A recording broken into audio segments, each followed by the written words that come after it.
আমার পাশে যে বসা আছে তার নাম হলো আরিফ, ওরফে ফাউল আরিফ। সে একটা বিশাল গ্যাংয়ের সদস্য।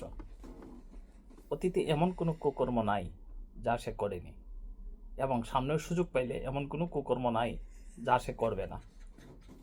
কিন্তু সুযোগের অভাবে সে খুবই সৎ মানুষ, খুবই ভদ্রলোক। কারণ তার আশপাশে কিছু ভদ্রলোক রয়েছে, তাদের প্রভাবের যন্ত্রণায় সে ভদ্রলোক হয়েছে। কিন্তু সময় সুযোগ পেলেই সে কিন্তু ডাকাত হতেও দ্বিধাবোধ করবে না।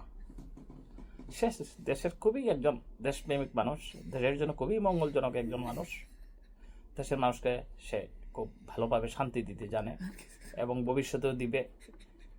যদি চান্সে ভাই আপনার ব্যাগ সহ নিয়ে যেতে, সে কোনো কার্পণ্য করবে না। সে খুবই আন্তরিক মানুষ। সে আন্তরিক এই জন্যই আপনার ব্যাগকে মনে করতে পারে তার ব্যাগ।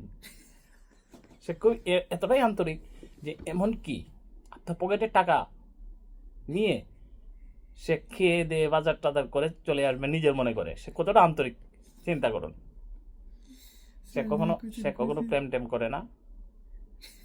সে এই সারা রাত তার আশপাশে যারা আছে তার মোবাইলে যন্ত্রণায় ঘুমাতে পারে না।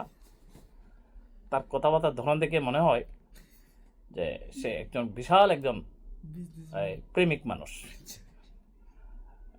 তবে তার সব কিছুর মধ্যেই আপনি শুধু ভালোই খুঁজে পাবেন।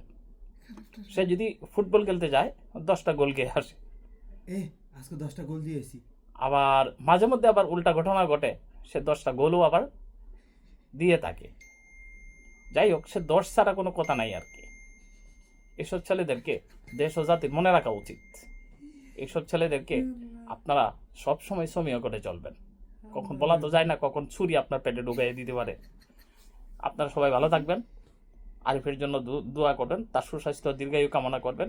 তার ঘুমটুম যেন ভালোভাবে হয় সেটা দোয়া করবেন। সে যেন ঘুমের ট্যাবলেট খেয়ে 3-4 দিন ভালোভাবে ঘুমাতে পারে সেই দোয়াটাই করবেন। ভালো থাকবেন ভিউয়ার্স, আসসালামু আলাইকুম।